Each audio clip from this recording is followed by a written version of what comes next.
It's hair day and my hair is wet, but yeah, it's just what it is. But anyway, y'all, Nature Girl 30 here, and I never thought that I would actually be doing an episode review of Raven's Home. Raven's Home has definitely been a show that's been hard for me to watch because not only is it really cookie cutter and kind of over the top corny, that don't get me wrong, I love my fair share of corny. I love a little hint of corny every once in a while.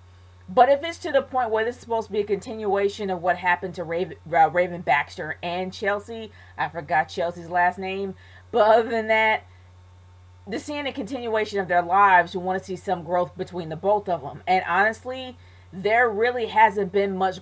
Actually, there's been more aggression with Raven and barely any growth with Chelsea.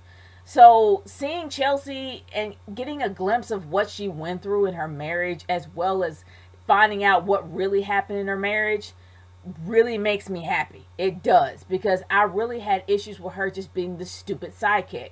And it seems to me that this is like somewhat of a trope, like an actual like I mean this is something that in every Disney show they have to have a dumb sidekick, and that's what bugs me. And you would think that they would actually evolve past that, and Chelsea was the dumb sidekick.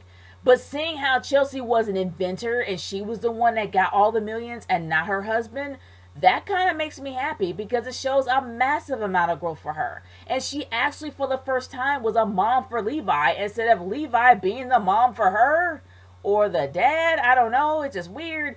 But it seemed like Levi had more parental responsibilities than Chelsea did, and it makes me really happy to see some growth coming out of her, as well as showing that she has been literally holding her anger back because she was afraid that her son would hate her dad. I mean, would hate his dad.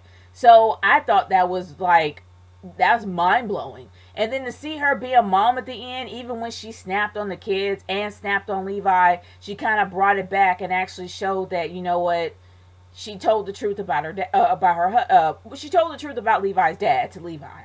And that was a huge growth moment between the both of them.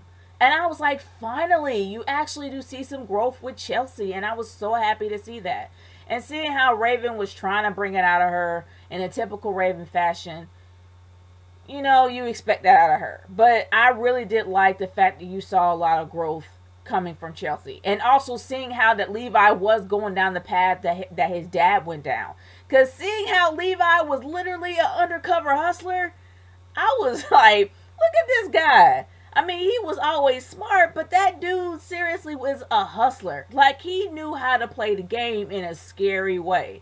Like, I'm like, man, why do I have a feeling that he's going to be a scam artist when he gets older? But other than that, it was nice the fact that Chelsea finally told the truth to Levi, and we saw like a huge moment between them as mother and son, and that really made me happy. With Raven, honestly, I really haven't seen much of her yet. And when you actually saw That's So Raven on up to like the fourth season, there was a lot of growth, a huge amount of growth for her. She had a really like her personality was not only larger than life, she had a lot of confidence in herself. And there was a lot of growth like for each season. And then the final season when she finally got that internship of being a fashion designer, you're like, finally she's about to arrive. But it seems like that she's really regressed, not only when it comes about her psychic skills, which was the overall premise of the show. It seems like she's hiding it more than anything else. But I know in the next episode that somehow uh gosh, I forgot her son's name. But anyway, Booker. It like Booker actually did have a vision in front of Raven, and I'm like, okay.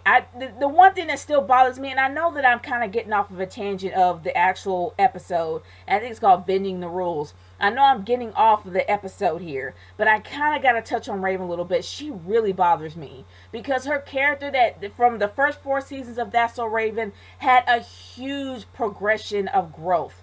Like, not only that, she was very confident in herself, and even when she felt the lack of confidence, she had her friends to back it up. But now she just has Chelsea.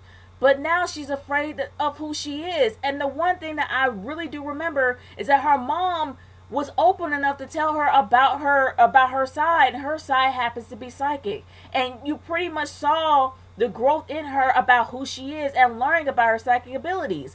But it seems right now that it's more of a regression than anything else. And I don't know how that happened. I'm hoping that maybe down the line they touch on what really happened between her and Devon and what ended their relationship. So maybe that kind of bring up a little bit more light about what happened, and maybe that's the reason why she's hiding her psychic abilities from her own children. That could be a possibility. It could be a fact that she never told her husband about her psychic abilities, and she did so much to hide it from him that it really did cause a rift between Raven and Devon. I'm hoping that that's the case because I kind of need to have a little bit of light here. But honestly, guys, Vending the Rules was probably a really good episode. In my opinion, one of the best episodes in this entire season so far. I hate to say it, but the opening episode did nothing for me. But this actually does give me hope. It gives me a lot of hope to think that maybe there's a little bit more going on down the line, and maybe if they do decide to have a season 2, that they actually do touch a little bit more about Booker and about Raven being psychic, and maybe leaving out the fact that her daughter might not be. So I'm hoping they might touch on that if they do decide to have a season 2. I'm like tongue tied here. But other than that, guys, I want to hear your thoughts about Vending the Rules. Did you like this episode? Do you think this episode was better than the actual opening episode? The opening episode of the season? I really want to know because honestly, I still had a really huge issue watching this entire show. But I love this episode. I had issues pretty much watching the beginning of the whole series, but I love this episode a lot. So I actually do have a little bit of hope on it being better down the line. And also, guys, I got a confession to make. I actually did see the finale of Alex Mack, season 1 finale, and I got sucked in. Yeah, I'm starting to like it a little bit now. So you might see a little bit of some reviews coming from me. But other than that, I'm still going to I'm trying to figure out the format for my comparison between Andy Mack and Lizzie McGuire. I'm trying to come up with a format with it, but once I do, it will definitely be coming up. So I will say stay tuned for that, but just look out for it. But other than that, guys, I want to hear your thoughts about Vending the Rules. Leave it in the comments below and let me know how you feel. Peace out.